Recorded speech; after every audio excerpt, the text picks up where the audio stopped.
Traxxas Mike presents Clodbuster Resurrection and Test Drive. Good morning, everybody. It's Traxxas Mike coming at you. Today I'm gonna do a little bit of wrenching on the Clodbuster. I see they're doing these challenges on YouTube. Looks like kind of a fun thing to do. I'm not gonna probably make it in time, but I thought, wouldn't it have been cool if I would have entered the Clodbuster in there? Just bashing around a little area just for something vintage. I don't know if anyone's going to have any vintage stuff in there or not, but I just thought it would be neat to use that. So today is Clodbuster Resurrection. Basically, it just needs a speed control and its tires put back on, but we need to steal a speed control from one truck, take the tires back off another truck, do a little soldering, things like that. Gosh, that looks weird. It almost looks like the monster trucks when they don't have the big tires on, when I have to load them up in the trailer. I just have these just sitting underneath there, but you can see how weird it looks with those little tires on there. I'm just getting these tires and then the special Clodbuster hexes and lug nuts all off.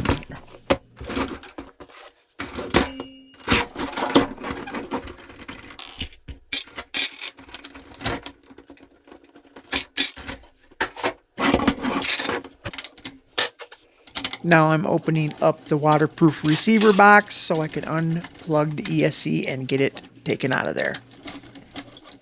And if you haven't already subscribed, why don't you take a moment and go hit that subscribe button.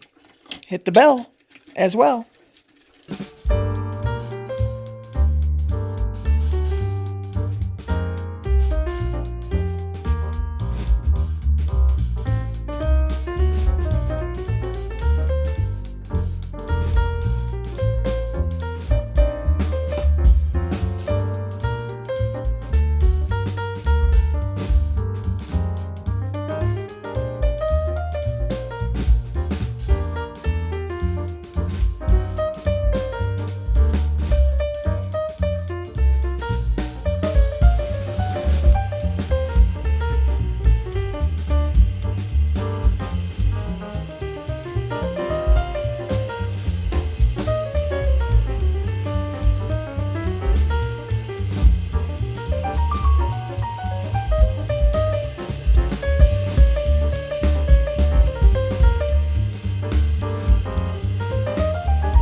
That's how freaking awesome I am.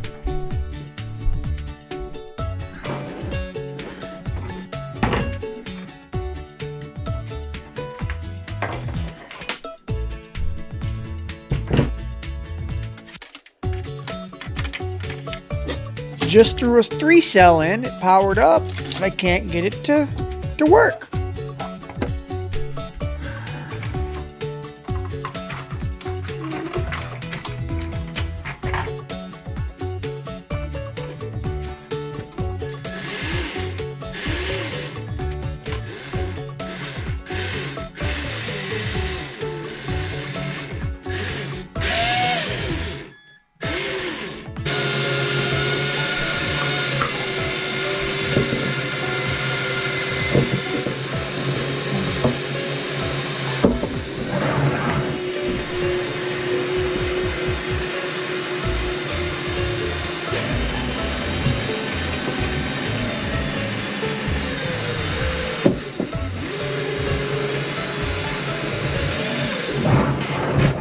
Alright, we got that all greased up. I'm sure you can tell the difference in the sound.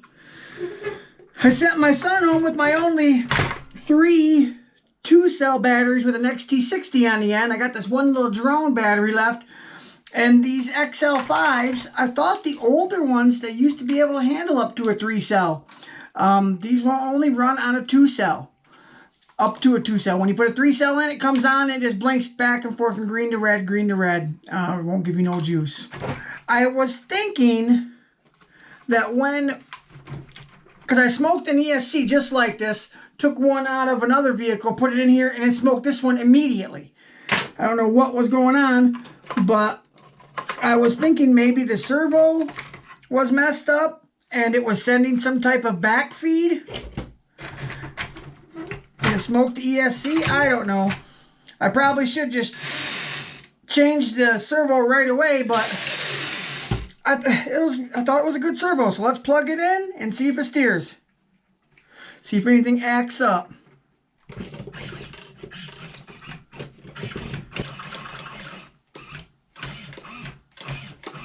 I think it was just those cheap ESCs.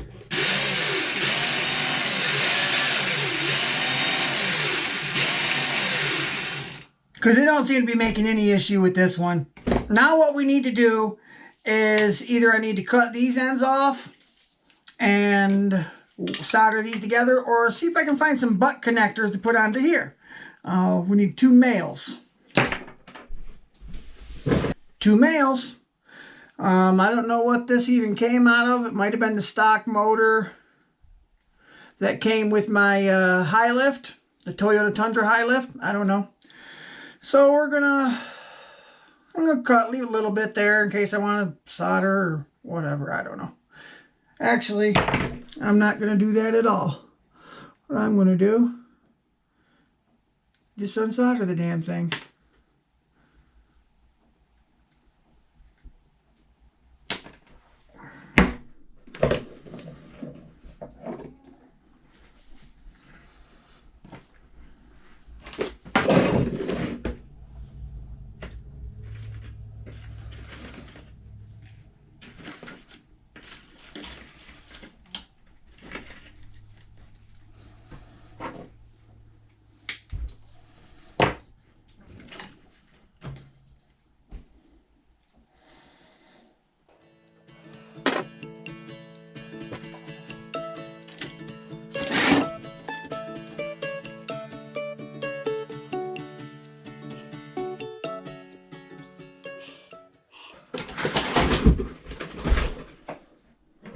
Avalanche. A lot of times if there's already a little solder on the wire, you don't even have to add any off your solder roll. You can just warm up the pre-existing solder.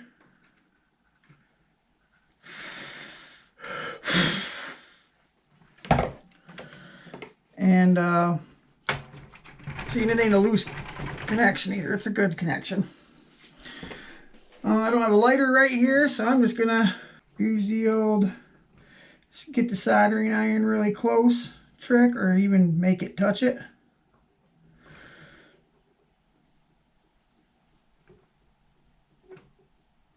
That's a good little tip. If you can't find your lighter or your torch,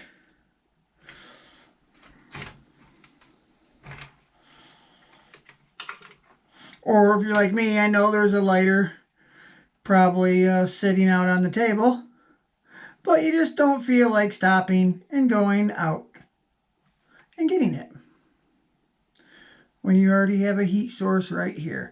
Yeah, I probably could have done it quicker, just walked out there and grabbed it. But hey, I'm also teaching people an idea. Maybe no one ever thought of this. Oh, that's a good idea. So hey, it's teaching as well while I'm being lazy.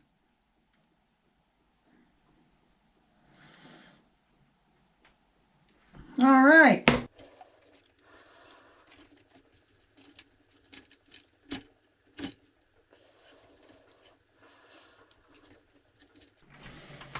Neaten up our wires there a little bit.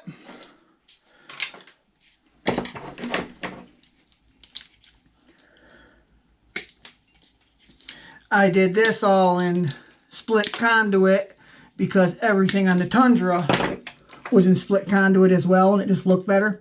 But for this application, we're taking the conduit out. Save it, because you can put it on other things, or maybe back on here if I ever put this back in the Tundra. A million other things you can use it for. Straighten that guy out.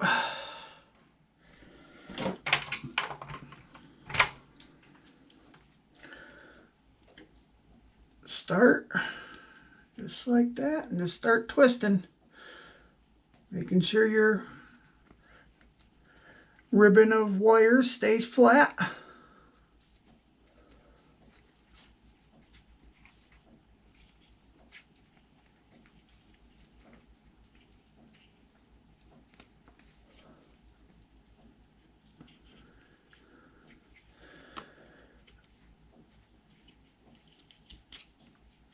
Looks all pretty again. Sometimes you might have to unwrap a little bit off the end, so you got a straight piece to get into your waterproof box here.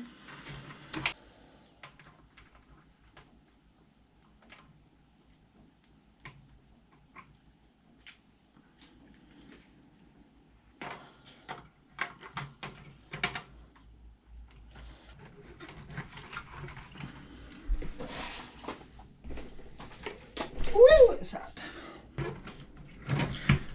I had plenty of white lithium grease left on there, but if you see where your wires come up and go into your receiver box, if it's dry and it only has that piece of felt in there, it's never a bad idea to throw a little white lithium grease, or if you don't have white lithium, even just a dab of some kind of grease, just because it's a water repellent.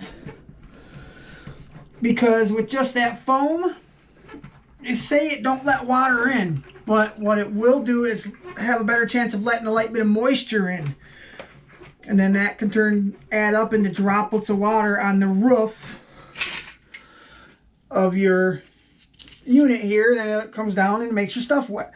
Your electronics get wet and shorts them out. Possibly, it can possibly do that.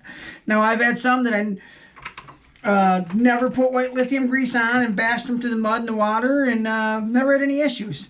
Now I had others, I ran them to the water once, turned it on the next time I drove it, and shorted something out within a couple minutes. So it can go both ways. I'm going to go ahead and put the lid on now. Now these lids do go a certain way. See, there's a little detent right there? That goes like that. So put it on this way, the bolts might line up, but it ain't the right way, because that thing's on the back, you know. If you really watch what you're doing, you probably couldn't tell just by looking at it that it's a, you know, directional piece. But if you never knew that, now you do. I was smart with all my waterproof boxes. The button head screws that go to them, and the socket head cap screws that go to these in that drawer, so I don't have to look around through all my tiny nuts and bolts to find the right size and length to go in here, because it can be a pain in the butt.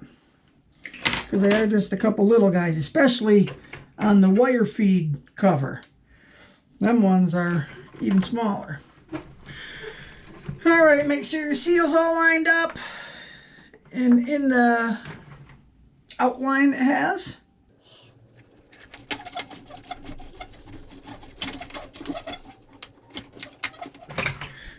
right, now comes time to mount this.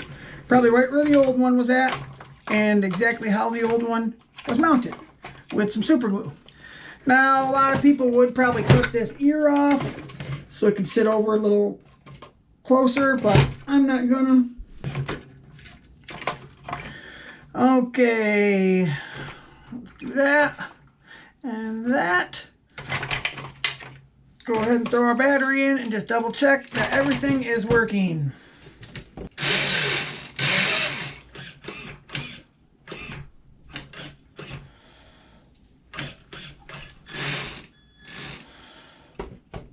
Everything seems cool.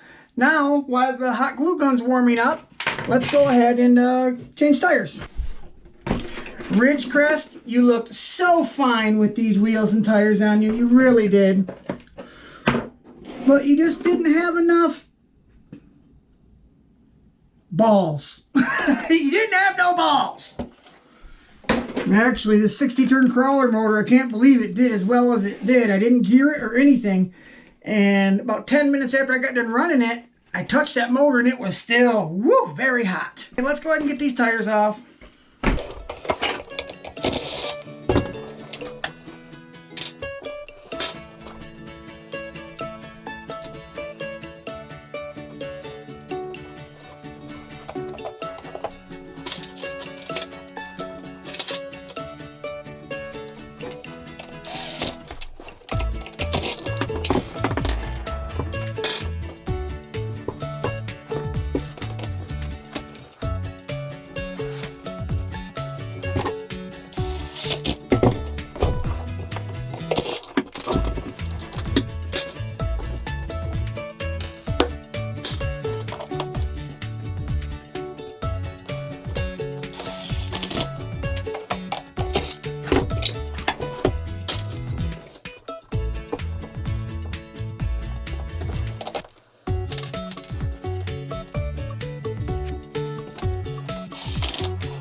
All right.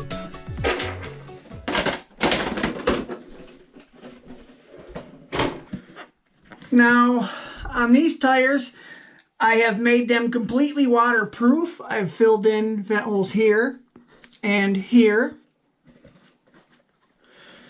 here, and here, and here, and here. I think there's 4 of them on the inside of the wheel, and then some would leak around these beads, so I did fill them with hot glue. This has been about a year, maybe like 9 months since I did this. But yeah, if you squish them real hard, you can usually hear if they're leaking.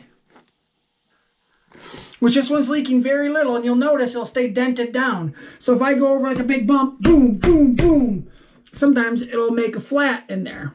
So yeah, we need to let these open up, deflate up, and re-glue where I need to. There, I'm even gonna pop open one of the vent holes so I can make sure it fully inflates. This is another good idea that just popped into my head. I got this with the tires that are on the Tundra. They're G-made actual air holding tires.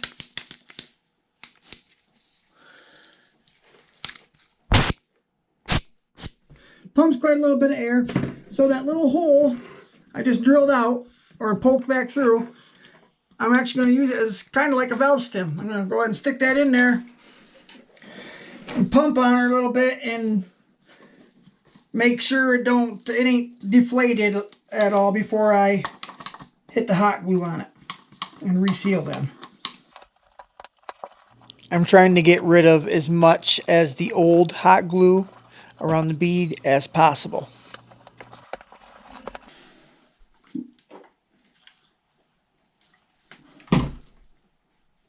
Ooh, I don't want that alcohol to get in that fresh cut. Luckily it didn't yet. Clean up your surfaces where you're going to be putting your hot glue.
Now I know this is the front of the truck, and I know a lot of you guys out there are probably like, why are you putting those dang tires on backwards?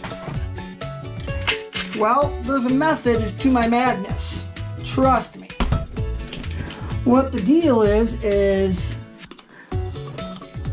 if you're new to the channel or you haven't seen some of the Clodbusting videos, we take this baby out with these waterproof tires and float it across the lake. I got a video where I'm in the kayak driving this next to me. Pretty cool. Go check it out. It's in there somewhere. There's a handful of videos of me driving this in the lake. And when the tires are like, I noticed I was driving it and it would go faster in reverse when it was floating. And I was like, what the heck is going on here? And I got thinking, I was like, oh, it's all about that tread pattern. When it's going around like this, it's cupping as much water as possible. Now, versus if it was the other way, it would actually be deflecting water away, which it still goes okay, but it's just better if they're facing it. It's almost more like a paddle tire.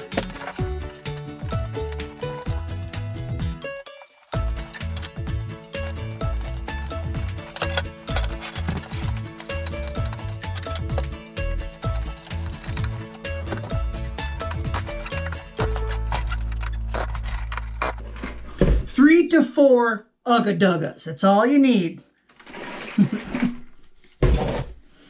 All right. Controller on. ESC on.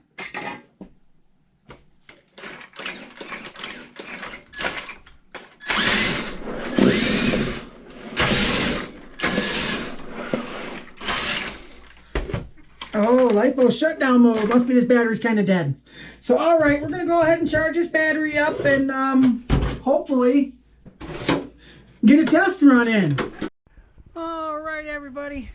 A little kind of crappier day out, but we're going to go give this Clodbuster a test. We got the Traxxas ESC in there now, the old Traxxas XL5. I think you can probably see it. And I only got a little 2000 mAh battery, so I don't know how long it's going to last, but we're going to see if we can make it down to the lake. Show you guys how this baby can float.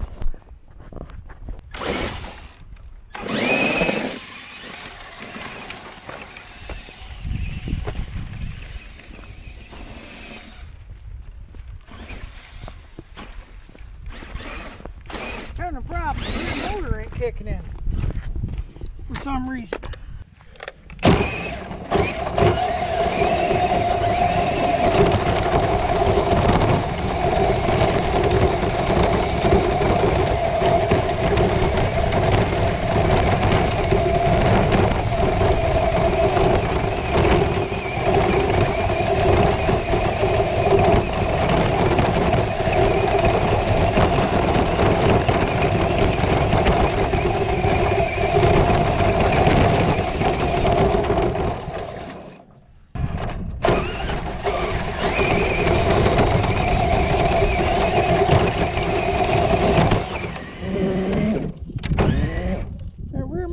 Spinning for some reason.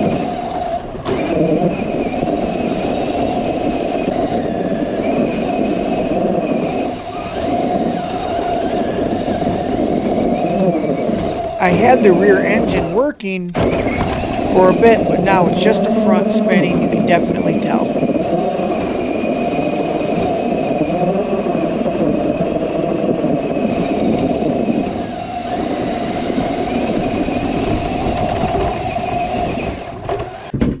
Well, that rear motor, there was a few times where I did catch it working, but a lot of the times it wasn't. It still has the power and economy switch functioning. So I messed with that. I wondered if that was maybe causing some issues. But yeah, the front motor's working just fine. And I'll show that to you now.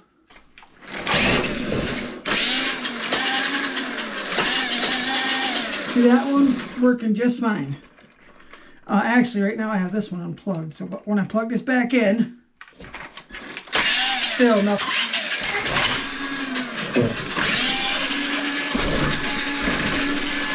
Sometimes you can give a little jump start, you know.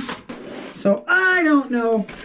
So now what I'm going to do, I'm going to check and see if it's the motor or these wires going to the motor. Right now I'm just going to take a LiPo battery. Motor's not even trying to spin. Now you should have it up on something because these tires are going to try to take off, but yeah. If you reverse the polarity, it's just going to make the battery or the tire spin the other way, or the motor spin the other way. But yeah, either way, fully charged 3-cell, and it ain't going. So yeah, it looks like it's probably going to be motor change time on this old girl. But that's probably a whole nother video. So I guess there ain't much else. Oh, I wanted to play with this old girl so bad. I wanted to take her down to the lake for you guys. Well, let me get that motor swapped out, and then we'll get going from there. But for now, I'm Traxxas Mike from My RC Life, and I'll see you later. Stay safe out there, guys. Thanks for watching. Comment, like, and subscribe.